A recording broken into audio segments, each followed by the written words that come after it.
Tema kita apa Bapak Ibu? Kita baca bersama. 1, 2, 3.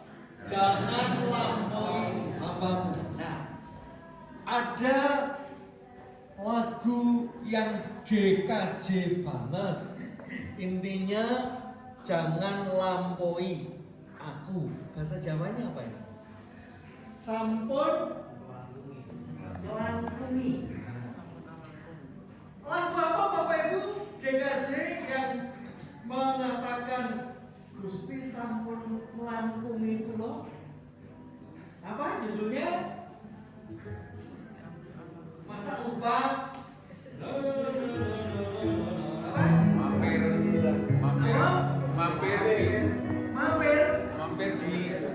Oh, mampir. Basa Jawa. maaf.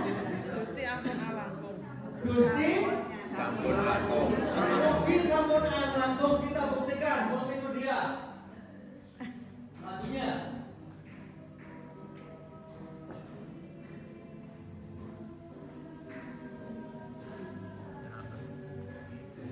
Ini video ini cantik lagi.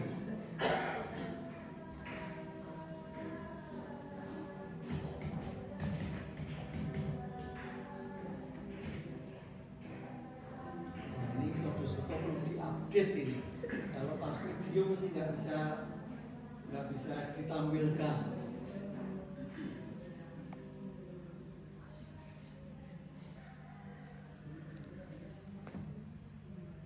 Ya sudah kita nyanyikan sendiri saja. Gusti mugi sampun langkung.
Hati-hati menyanyikan lagu ini kalau dengan memelas, apalagi tangannya terbuka, ini kayaknya nyeremimih ya. Sebenarnya ini bukan nyeremimisasi, tapi dalam rangka supaya Tuhan itu hadir. Jangan sampai melampaui. Karena kadang-kadang kehadiran Tuhan itu dilampaui dengan kehadiran kita yang menyingkirkan Tuhan. Ketika kita sudah merasa mampu, merasa bisa, maka doa itu sekedar pelengkap atau suplemen. Jadi hanya pelengkap. Nah, mari kita akan lihat apa yang dialami oleh Abraham. Mari kita lihat selanjutnya, next. Nah, lagunya semoga muncul lagunya.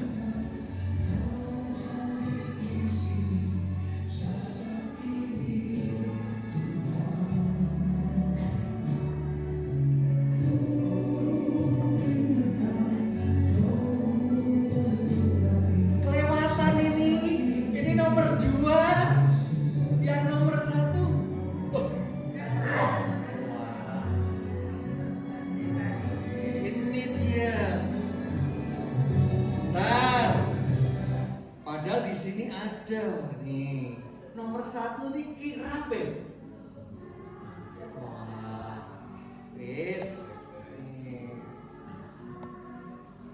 Jadi nomor 1 itu bicara ketika Abraham mendapatkan tamu 3 malaikat di bawah pohon tarbantin. Kalau di atas pohon ara namanya sakyos. Jadi kalau kita lihat di dalam Perjanjian Lama ada pohon yang spesial, namanya pohon tarbantin.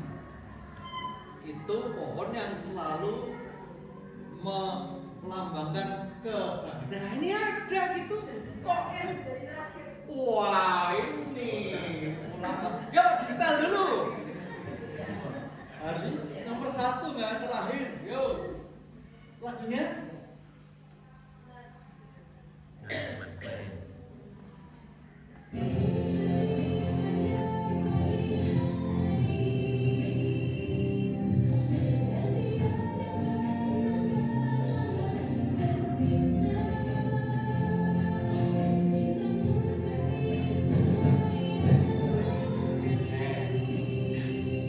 Janjimu seperti fajar, selalu terbit. Loh, fajar terbit kan? Selalu terbit. Gak usah nunggu ayam jantan berkokok kan gitu. Tetap jedul. Mari kita baca kata-kata ini 1, 2, 3. Serta berkata Tuanku, jika aku telah mendapat kasih Tuanku, janganlah kiranya lampaui hambamu ini. Lalu dan firman-Nya, sesungguhnya aku akan kembali tahun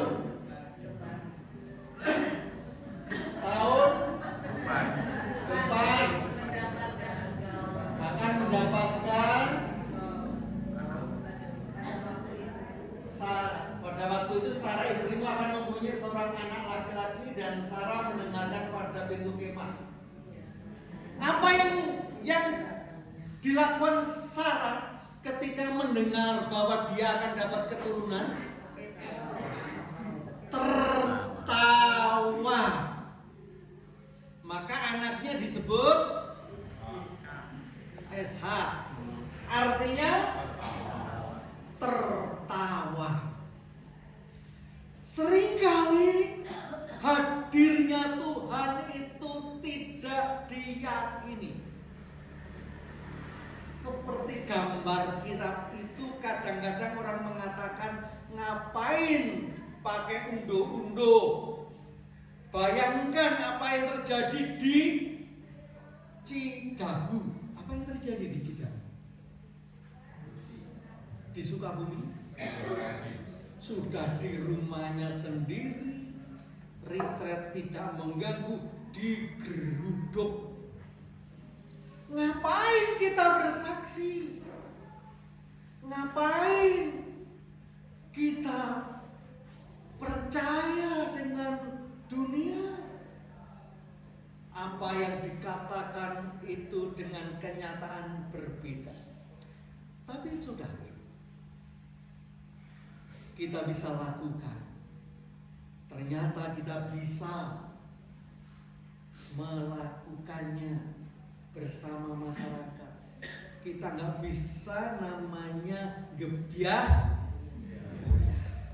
Kita nggak usah putus asa walaupun mungkin kadang-kadang mustahil.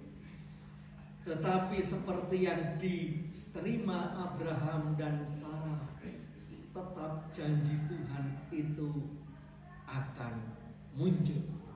Mari kita yakini setiap kehadiran Tuhan. Mari kita yakin akan janji-janjinya. Itu yang pertama. Yang kedua, lagunya sudah. Kalau lagunya sekarang nggak muncul, tadi muncul ya.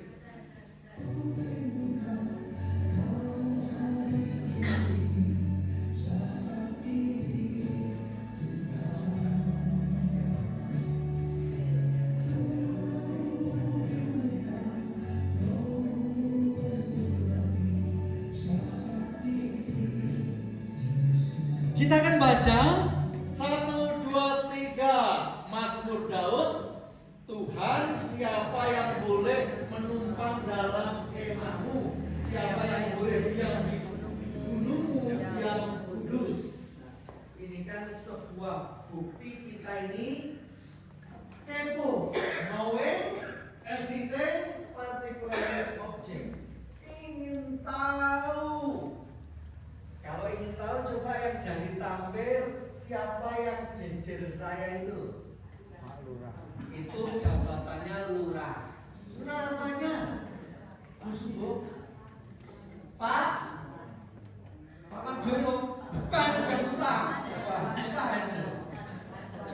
Pak Par, salah. Warjana, bukan Parjono.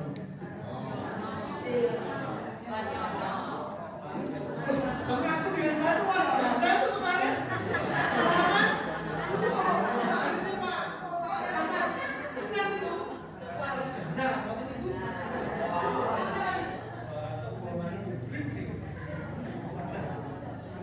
Rumahnya mana? Ada yang tahu? Halo. Kak Bombong ya? Berapa rumahnya? Berapa istrinya? Enggak tahu. Berapa putranya? Berapa rekeningnya? Enggak ada yang tahu.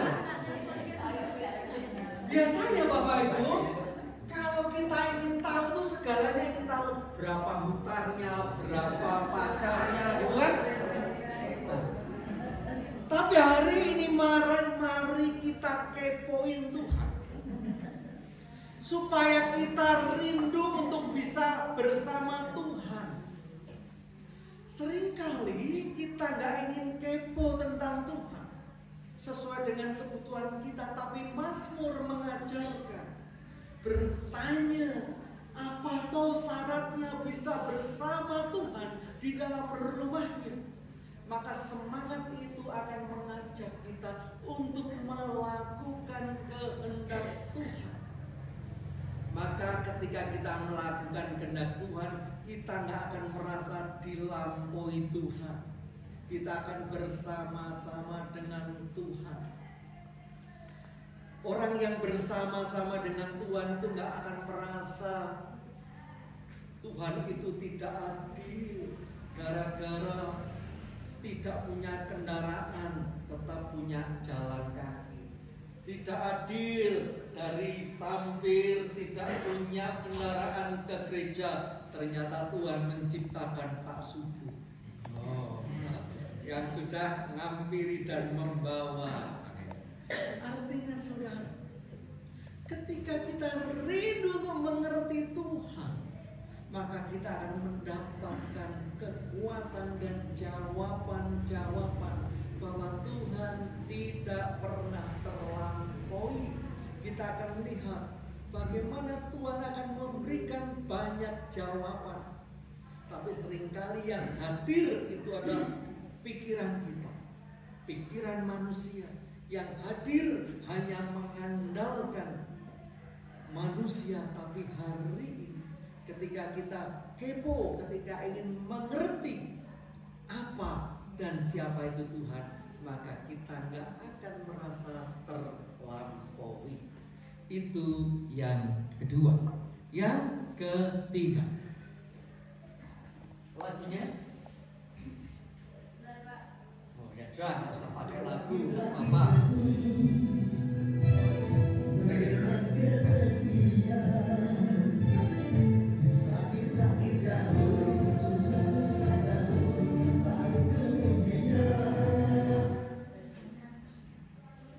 Bersenang-senang. Tahu nggak judulnya lagu? Ya. Perjudulnya adalah browsing di sini pakai wifi. Apa lagunya Roma Irama tadi? Itu terkenal loh dulu. Judulnya adalah Berakit-rakit. Berakit-rakit dulu. Itu kan kata-katanya. Perjuangan dan doa. Itu jelas bukan kalimat Kristen. Kalau kalimat Kristen apa? ora et labora. Berjuang dulu atau berdoa dulu? Nah, yang utama itu adalah Tuhan. Tuhan itu bukan pelengkap. Maka ada sekolah yang cukup terkenal. Itu yang dikatakan Paulus kepada Kolose. Mari kita baca 1, 2, dan 3. Ia adalah gambar Allah yang tidak kelihatan, yang sulung, lebih utama dari segala yang diciptakan, walaupun tidak kelihatan. Itu yang utama. Jangan dibalik. Ketika kita meletakkan Tuhan yang utama, mesti kita tidak merasa ini harus dijawab ini, bukan hanya benar. Kalau kita meletakkan Tuhan menjadi yang utama, maka kita tidak akan pernah merasa dilampaui. Tepuk tangan, siapa yang jawab tadi? Sakal majelis. Ya Bapak Ibu, kalau Tuhan itu diletakkan utama, kita nggak akan pernah merasa ditinggalkan Tuhan. Loh, Tuhan itu yang pertama datang, kita curhat langsung pada Tuhan kok. Kalau curhat pada yang lain malah dicerita-ceritakan kan gitu. Semakin merasa dilampaui, curhatlah pada Tuhan. Tuhanlah yang utama. Ketika Tuhan diletakkan menjadi utama, maka kita nggak akan pernah dilampaui, bahkan tidak pernah merasa dilampaui Tuhan. Dan yang terakhir, saudara, lagunya sebentar.